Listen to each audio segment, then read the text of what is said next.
11 জন খেলোয়াড়ের একটি দল থেকে কতভাবে একজন অধিনায়ক ও একজন সহ অধিনায়ক নির্বাচন করা যায়? তো আমরা মনে করি এই যে 11 জন খেলোয়াড় আছে, 11 জন খেলোয়াড় এ, বি, সি, ডি, ই,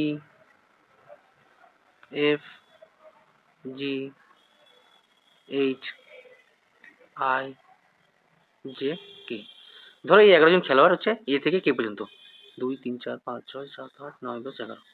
এ থেকে কে, এই যে 11 জনকে প্লেয়ারকে পেয়েছি ধরো, এই 11 জন খেলোয়াড়কে আমরা যে কাউকে আমরা অধিনায়ক করতে পারি, তাহলে আমাদের অধিনায়ক কত হচ্ছে? 11 জন। কি একইভাবে দেখো, যদি আমরা সহ অধিনায়ক করি তাহলে একজন অধিনায়ক হবে, যে কোনো একজন অধিনায়ক, তাহলে বাকিটা সহ অধিনায়ক হবে, তা আমরা সহ অধিনায়ক কত পেতে পারি? 10। তাহলে টোটাল কতজনকে পেতে পারি? 110।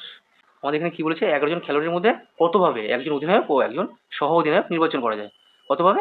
110 ভাবে। আমাদের উত্তর কত হবে? বি, 110।